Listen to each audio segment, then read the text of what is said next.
Aha! Yet we find ourselves in this good old hunk of junk with our pups in the back for another episode of the Sky Lounge podcast, episode number 318, Sportsball on Ice, Field, and Brain, cruising along with Untitled Rant as we get started getting on the road. It's a wee bit cold, but puppies are going to get some fresh air, some outside sunlight, because that shit was out of sight yesterday, quite literally. Because Vegas had snow yesterday, Tuesday, 26th. Isn't that odd? But I'll tell you what's odd, man. Going down to the park and seeing the usual field that I walk across being covered all in white, then just 8 hours later, that shit's gone. That's Vegas for you. Things just quickly leave. In the way of the desert, I suppose, right? But I guess there's another desert that we don't really talk about, especially in the hockey realm, boys and girls, because the Vegas Golden Knights and Las Vegas are pretty sparkling, pretty glamorous in that regard. The Arizona Coyotes. Now, it's curious because the Coyotes just faced the Vegas Golden Knights 4 times, and the Vegas Golden Knights won 3 times. And news trickles out that John Chayka, former GM of the Arizona Coyotes, will be suspended for the entirety of the 2021 season. So you're assuming he might be back in some sort of GM or, executive administration capacity in another NHL team, or because of all the shenanigans he did with the Arizona Coyotes with, breaking the bylaws of the NHL, hosting their own, exercises and drafts, whatever have you, for prospects. Yeah. I don't think teams want that kind of bad shit attached to them. And it's a real shame. I felt the Arizona Coyotes, at a certain point, were getting their shit together. But news like this, it just does nothing more than create unnecessary discord. But hey, maybe, who knows, man? The on-ice product might get better because of it. But you kind of doubt it with the Arizona Coyotes. I mean, from what I've seen in their first few games, I'm gonna say they're gonna struggle trying to get into the playoffs as the 4th seed. But it's still very early in this 56-game season, condensed season, boys and girls. The Dallas Stars just started their campaign a couple days ago. I mean, last week, really. But, hey, they're undefeated, right? Technically speaking. But it's curious how all the events inside this condensed season will unfold in front of us for the NHL, because certain teams, they kind of crack under the pressure, right, very early on. And the Pittsburgh Penguins, I feel this might have been a power move from the top executives, where Jim Rutherford, GM of the Pittsburgh Penguins, steps down. And this is just my perspective and speculation on the matter, because there's no other words about this other than official club statements, an official statement from JR himself, which is all, respect and all that good shit. But in my eyes, I feel as though, well, you have a GM who kind of screwed over the draft future, built kind of a mediocre, kind of playoff contention team. Yes, you got the generational talent and Sid the Kid. Yes, you got Evgeny Malkin, but really, I don't know how you're going to compete with the top tier teams like Tampa Bay, But it's just curious that JR kind of stepped off like this for personal reasons when, again, the Pittsburgh Penguins are kind of going on this terrible tear. Awful. But sometimes teams have their huge ups and downs. I mean, I think we're seeing the Pittsburgh Penguins in their down, right? You know, they've had their massive success with the back-to-back cup wins, but right now, yeah, just kind of flying by under the radar. But to me, they're always a threat. You got Malkin, you got Crosby. I like that Marino kid. He's fucking good, right? I don't know if Gensel's still there, but you know, the combination of Jari and DeSmith, you know, it has to turn up for something because, I mean, ever since you let go of Flower, there hasn't really been a lot of good goalie tandem or dynamic that the Penguins have been really thriving with. So that's something for them to figure out. But certain teams, you know, they figure out their internal issues because, you know, the way teams operate, it's based on, you know, head coaching philosophy and all that shit, power structures, right? So in a team like the Columbus Blue Jackets where, you know, John Tortorella basically has the ultimate say, I feel, in terms of, you know, players being on rosters and things like that. Man, they how quickly Pierre-Luc Dubois moving out of, you know, Columbus kind of changes that mindset, mind frame for a guy like Torts, right? And he wasn't really hiding his feelings at all about Dubois and his kind of lackadaisical effort. And, you know, obviously putting the guy out for 3 minutes and, 50 some odd seconds for the entire game, I mean, it speaks volumes about the man's trust level. A man who is very adamant about the whole meritocracy aspect of coaching. And I get, you know, he can be kind of insufferable in terms of demanding too much from his players and, you know, playing a very stubborn brand of hockey, but the man's a winner. I mean, he gets the most out of the least, which is an impressive feat just as a man alone, but I mean, to do it within a sports dynamic, it's fucking insane, right? It's pretty damn respectable in my eyes. But, you know, a lot of the hockey world doesn't care for that, right? But, I mean, this is all dividing opinions anywhere you go. You know, certain head coaches, they're not really going to... I suppose they're not going to really get a lot of the, you know, benefit, a lot of the... I don't know, shield-generated excuses. I guess that's the best fucking way to describe it. Some coaches, I mean, they're meant to be put under the fire. They're meant to be sacrificed up to the altar. And this is where we transition into a world of football, ladies and gentlemen. I want to talk about Frank Lampard here for a bit. And, you know, as an Arsenal fan, I still laugh at the fact that Chelsea hasn't been good. Like, they haven't been playing well as a team and kind of been dysfunctional as a club, more so ever since Boxing Day 2020, when Arsenal beat the shit out of the Chelsea, you know, top dogs at that point. And right now, they're struggling. Chelsea is fucking struggling.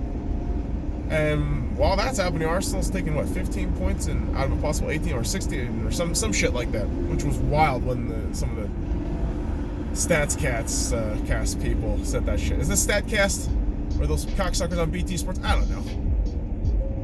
What I do know is that Roman Abramovich and the Russian mafia up top, you know, controlling and puppeteering all of Chelsea, said, enough is enough. No more Frank. I know the fan base loves him. I know he's an ex-Chelsea legend. But fuck it. We're going to sack Frank. And I think if Roman and, the mafioso had their fucking way, I would tell you that Tomáš Tuchel, that transaction happens like less than 12 hours. But because they understood the PR aspect of how a club works, shareholders, investors, all that shit. Yeah, there was no fucking way you were going to announce the Tomáš Tuchel, hiring until the very next day, which still felt like,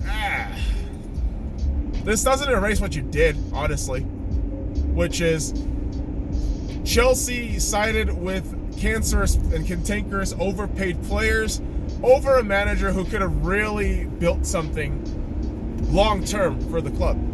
And again, I'm saying this as an Arsenal fan. I will tell you that Frank doesn't do well against Arsenal.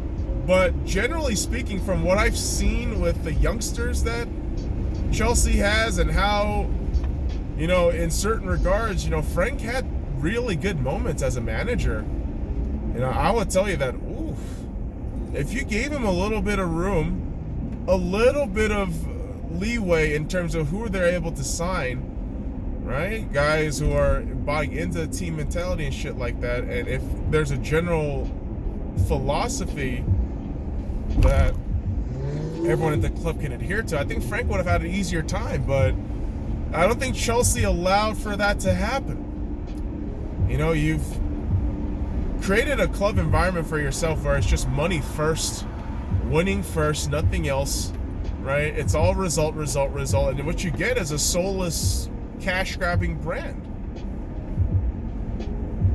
And, I know Chelsea fans are going to get upset when I say that shit, but hey, you, as a fan base in this club, gets that label, that stereotype for a reason. These exact things.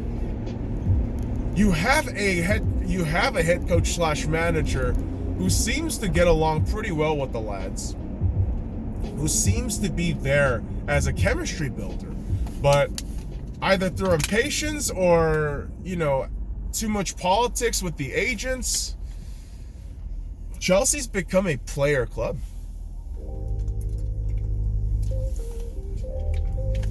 Managers are come and go. I mean, we've seen this over the years.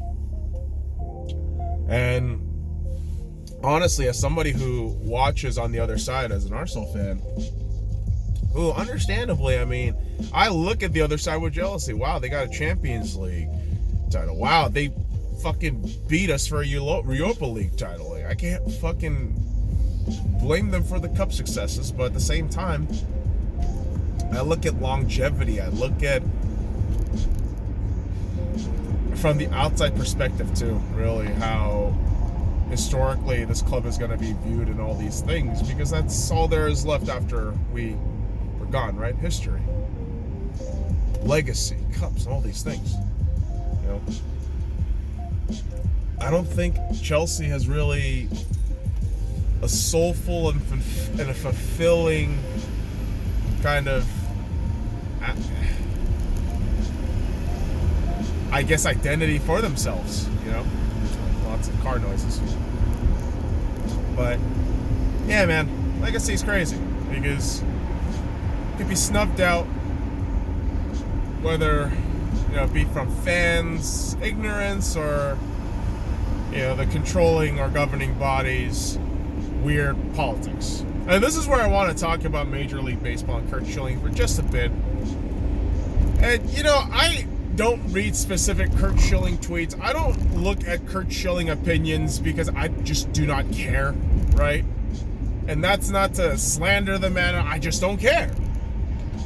But when you tell me that Curt Schilling is somebody who is not getting on the Hall of Fame, then I look at his numbers and look at everything that comes with it. I ask, why the fuck are you letting stupid ass political beliefs and you getting your panties in a bunch because of identity politics disallowing this man from getting into the Hall of Fame? That's ridiculous. And Curt Schilling, to be quite honest, I think he's such a fair sport about this whole situation where he knows MLB is fucked. He knows Major League Baseball is the biggest fucking corrupt, one of the biggest corrupt fucking sports governing bodies in the United States. I don't want to say in the world because you have FIFA, you have UEFA, you have the English FA, so I can't really go there. But man, with Curt Schilling, I get irritated because I look at somebody who, again, has risen up the grade in his field and has pretty much made a marker as one of the greatest of all times. I mean, arguably, right, greatest of all times, and certainly a legend in the game and a generational player. And that's all arguable, right? I mean, some emotional bitch is gonna deny all that shit because, oh, he's a Trumper and all that shit. Who gives a fuck? Who gives a fuck? You got all these goddamn leftist slaves shilling out for fucking China, and all these goddamn morons like Biden, AOC, and other cocksuckers. But I don't care. Like, just show me how you play. But fairness, equality, honesty, it's not a fucking vocabulary that's listed in cultists. It's just not. Okay?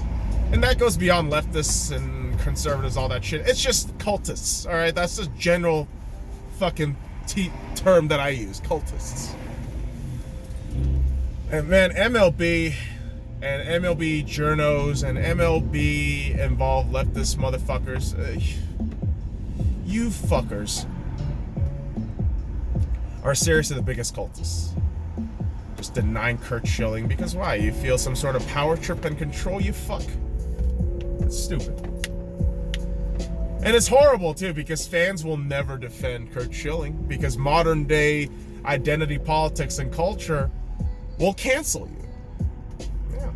They'll go ahead and look at you as you're the biggest sinner in the world, right? I call bullshit. I do. Call bullshit on Major League Baseball. I call bullshit on the Hall of Fame because you put in fucking wife beaters and drug addicts and goddamn literal psychopaths. But yeah, man, Curt Schilling, because he said some bad fucking things, you're gonna bar the man from the Hall of Fame. This is why baseball's a fucking joke. I love baseball too. I'm wearing my goddamn Dodgers hat. I love my Dodgers, and God, can you imagine how much I understand they've been a fucking joke until they finally won within that redacted season? Like, this sport has become a fucking joke. It's been run by goddamn bankers who don't know what the fuck they're doing. Yeah, I'm looking at Rob Manfred. I'm looking at assholes like Bud Selig. You cocksuckers have genuinely ruined this league. He probably started in the 80s too with all that steroid shit. Well, that's what baseball was great. Yeah, man. Either regulation or whatever. Steroid is steroid. It's cheating. Everyone's doing... It's cheating!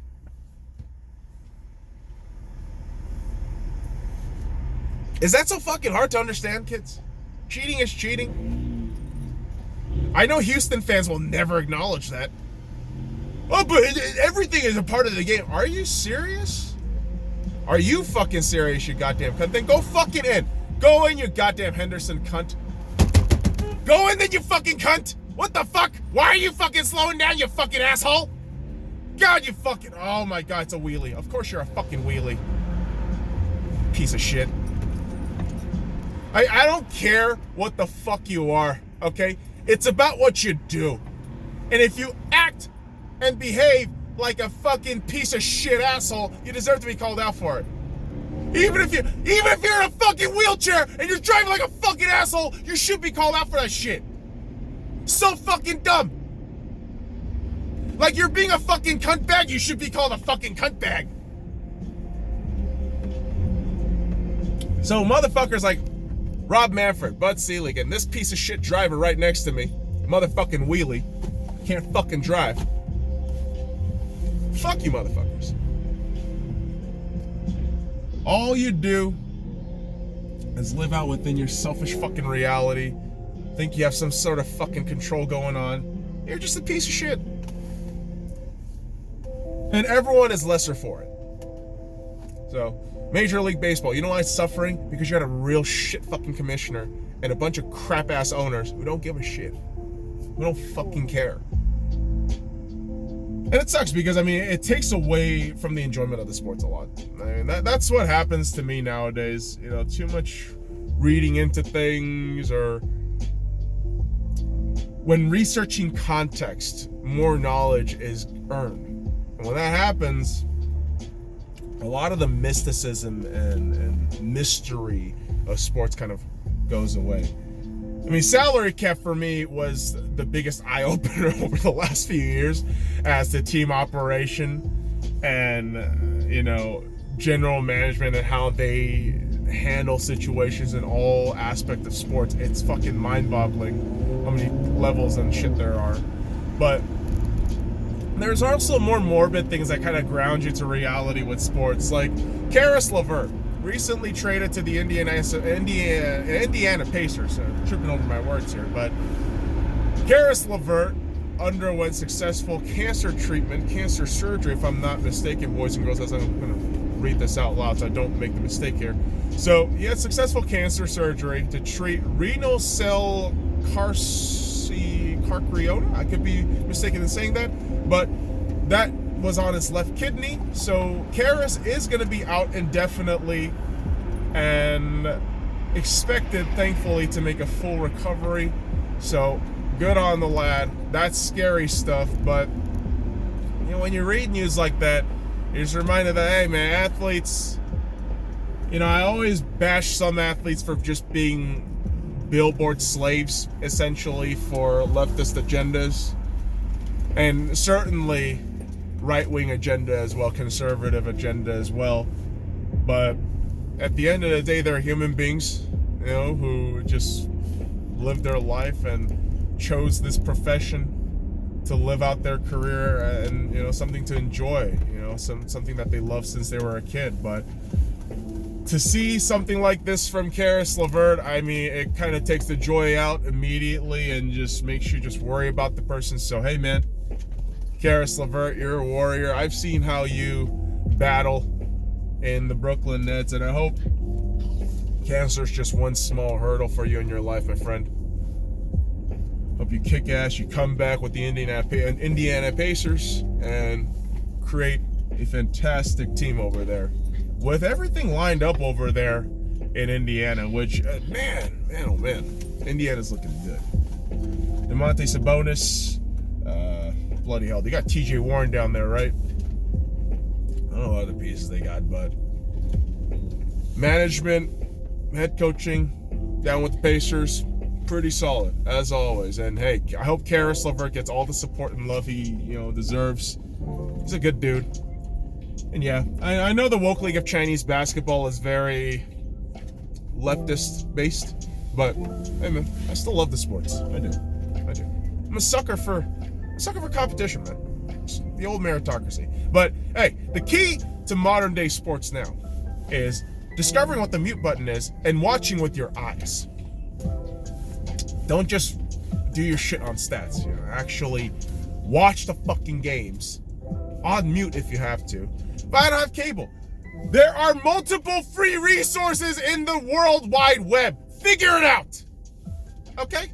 So, with that tough love yelling, and with my puppies looking outside, waiting anxiously to have me park the car, I'll go ahead and leave you there, boys and girls. So, until the next episode, where we're going to talk about more sports ball shit, probably politics, I don't know. I'm going to leave you there. Fuck off.